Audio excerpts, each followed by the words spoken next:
십자가를 다시 한번 묵상하고 또 집중해야 되는 바로 그런 시간이 됐습니다.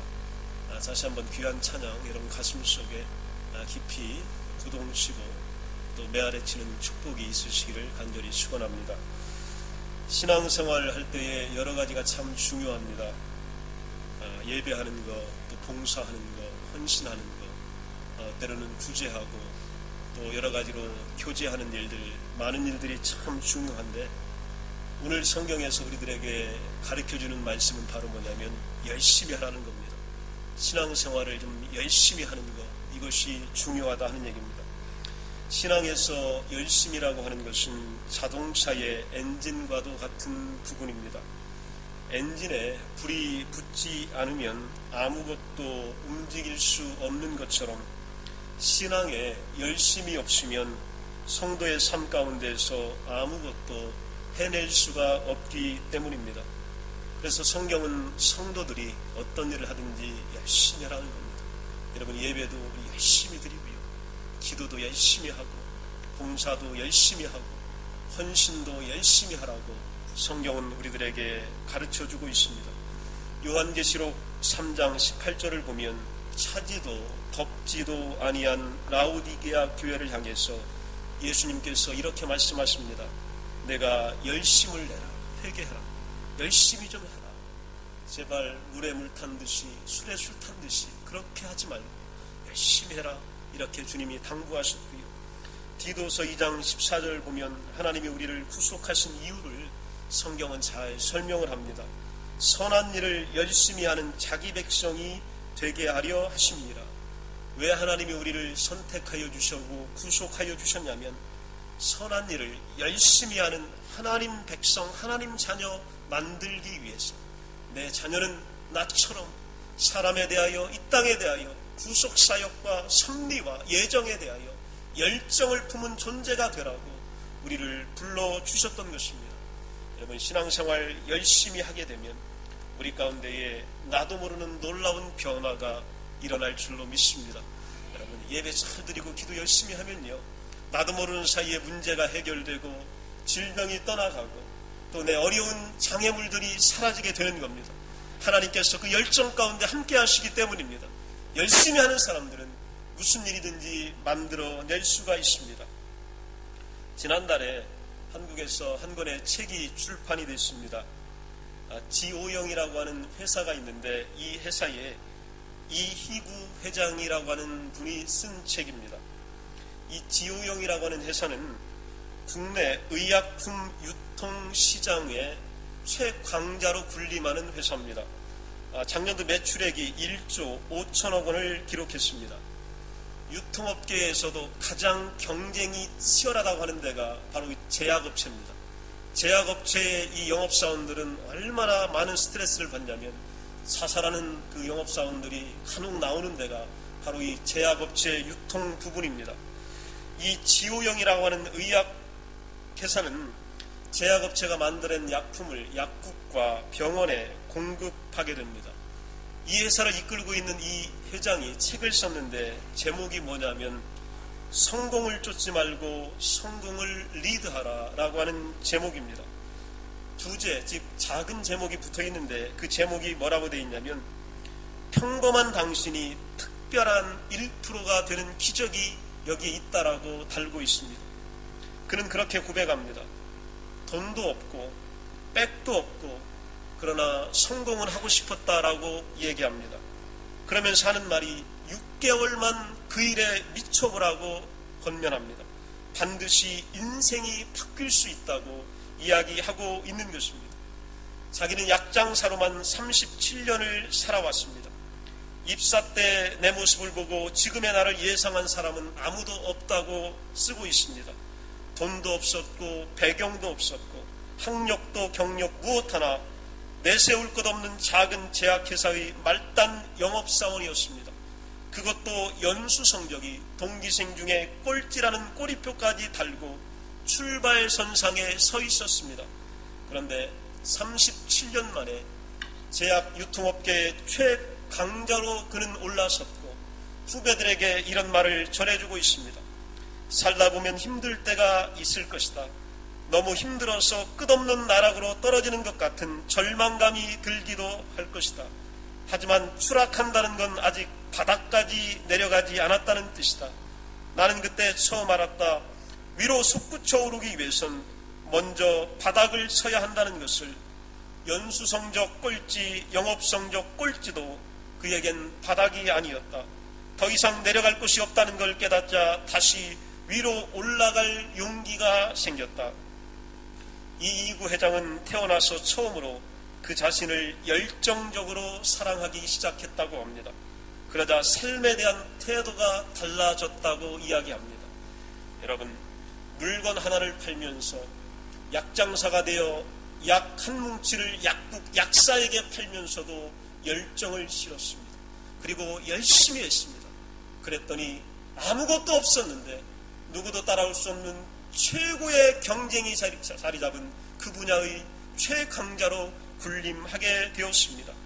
로마서 12장 11절에서도 사도 바울은 로마의 성도들에게 이렇게 권면합니다. 부지런하여 게으르지 말고 열심을 품고 주를 섬겨라. 오늘 예수님이 저와 여러분들에게 당부하는 것이 부지런해라. 그리고 게으르지 말아라. 그리고 열심을 품어라. 그리고 나서 주를 섬겨라. 이렇게 당부하고 있습니다.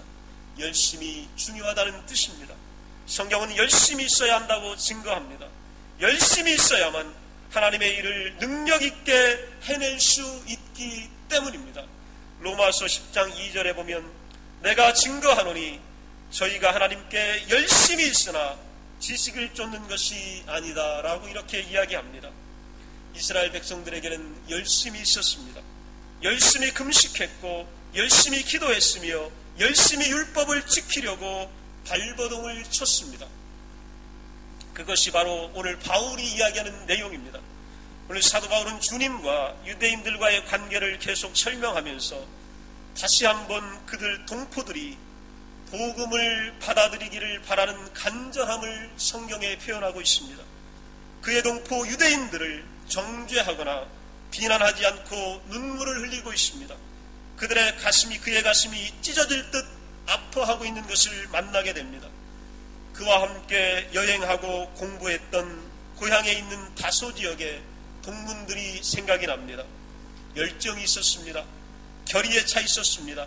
성실성을 가지고 있지만 그릇된 목표를 추구하는 옛 친구들, 동료 바리새인들을 생각할 때에 그의 마음은 아파오기 시작합니다. 그들은 메시아를 받아들이지 않고 열정적으로 그리고 성실하게 그들 나름대로 만든 의를 추구하면서 그것으로 하나님을 충분히 만족시킬 수 있다고 생각합니다. 그러나 바울은 올바른 지식이 없는 진지한 열정의 무익함을 체험을 통해서 알게 되고 그리고 나서 우리에게 가르쳐주는 겁니다. 사도행전 22장 3절에 보면 나는 오늘 너의 모든 사람처럼 하나님께 대하여 열심히 있었던 자다 이렇게 고백하고 있습니다. 갈라디아서 1장 14절을 보게 되면 유대교를 지나치게 믿어 내 조상의 전통에 대하여 더욱 열심히 있었으나 자신을 그렇게 고백하고 있습니다. 유대인들 사도 바울과 같은 존재였습니다. 하나님의 성품과 그분을 기쁘게 하는 방법 모두를 그들은 모르고 있었습니다. 자신을 하나님의 의에 복종시켜 하나님의 의가 그들을 내면에서부터 다스리게 하지 않고 자기의 목적을 이루기 위해 그분의 의를 왜곡하려고 했던 존재가 바로 유대인들이었습니다.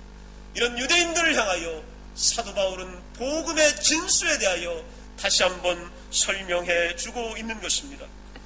모세의 율법은 사람들이 하나님의 의를 얻는 수단으로 주어진 것이 절대 아닙니다. 여러분, 모세 율법 가지고는 우리가 의롭다함을 입을 수가 없습니다.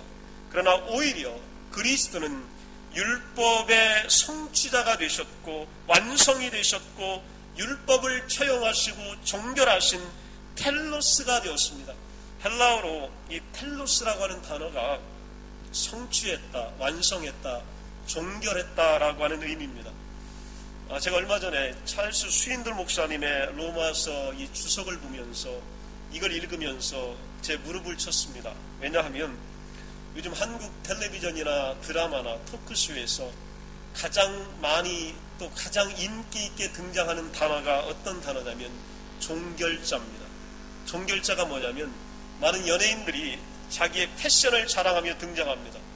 그런데 여러분, 최고 이 사람은 따라올 수 없을 정도로 된 사람, 종결자 이상 더 잘할 수 없는 사람이 나타나면 패션의 종결자가 떴다라고 이야기합니다. 연예인들이 근육을 자랑합니다. 또 육체를 자랑합니다. 그런데 여러분, 비교할 수 없을 정도로 아름다운 몸매의 연예인이 뜨면요, 종결자가 떴다. 그 앞에서 아무도 말하지 못합니다. 한류 스타들이 많이 있습니다. 많은 한류 스타들이 돈도 벌고 인기도 얻어갑니다. 그러나 일본에서는 배용준이 종결자입니다. 배용준이 뜨면요, 이병헌이도 현빈도 날아가야 합니다. 이게 바로 종결자입니다. 제가 이 말을 조금만 일찍 알았더라면 얼마나 유행을 시켰겠어요. 얼마나 포커스를 받았겠습니까? 한 가지 깨달은 게 있습니다. 성경을 읽으면 여러분에게 지혜가 나타납니다. 성경을 읽으면요, 보지 못했던 창조의 세계가 눈에 보이게 됩니다. 방송 유행어가 성경의 추석에서 나올 줄을 누가 알았겠습니까? 오늘 찰스 스윈돌 목사님은 예수 그리스도가 율법의 종결자다. 그 앞에서 감히 율법을 말할 자가 없다는 얘기입니다. 그와 비교할 대상이 없다라고 하는 얘기입니다. 그가 모든 것을 성취했다는 얘기입니다. 그리스도가 복음의 완성임을 성경은 우리들에게 말씀하여 주고 있습니다. 인간이 죄의 대가인 영원한 고통을 피할 수 있을 정도로 의롭다고 선포받으려면 글자 하나하나까지 다 지켜야만 합니다. 따라서 행위에 의한 구원을 이론적으로 가능합니다. 그러나 인간이 하늘나라에 들어갈 만큼 높이 뛸 수가 없듯이 그것은 현실적으로 불가능합니다. 어떤 타락한 인간도 그것을 스스로 자기의 힘으로는 성취할 수가 없습니다. 누가 이런 식으로 의롭다함을 받을 수 있겠는가? 나는 절대 할 수 없다. 그렇게 이야기하고 있을 때에 예수님이 복음의 종결자가 되어서 우리에게 나타나십니다. 그리고 말씀하시는 겁니다. 그분을 믿는 자들에게 내가 율법의 마침이 되었다. 너희의 고민의 마침이 되었고, 너의 곤고함의 마침이 되었고, 너의 아픔의 마침이 되었고, 너의 희생의 마침이 되었다고 선언하고 계십니다. 오늘 예수께서 여러분의 문제의 종결자가 되신 줄로 믿습니다. 여러분, 이것이 복음입니다. 오늘 내가 더 이상 찾아갈 존재가 없는 거예요. 예수밖에는. 예수님만이 나의 위로자가 되고 내 도움자가 되고 내 편이 되어주시는 겁니다. 이 땅에 예수밖에 누가 있겠습니까? 그리스도만이 오늘도 내 생명의 구세주가 되심을 성경은 우리들에게 말씀하여 주고 있습니다. 예수님은 율법을 온전히 지키심으로 율법의 요구를 성취하십니다. 예수님은 순종으로 아버지를 기쁘게 함으로써 율법의 목적을 이루십니다. 예수님은 율법의 모든 요구를 이행하심으로써 율법의 목적을 완수하십니다. 예수님은 순종에 대한 보상을 요구하심으로 율법의 약속을 이행하십니다. 예수님은 율법의 기대치를 초월하심으로 율법의 요구 조건을 완수하십니다. 예수님은 말씀이 육신이 되심으로 율법의 필요성을 우리들에게 종결시켜 주셨습니다. 예수가 이 땅에 내려오시고 육신이 되어 우리에게 피가 되고 살이 되시고 십자가에 달려 생명의 피를 구속의 대가로 흘리셨기 때문에 우리에게는 더 이상의 구세주가 필요하지 않습니다. 더 이상 믿음의 대상이 필요하지 않습니다. 예수만이 우리의 구세주가 되시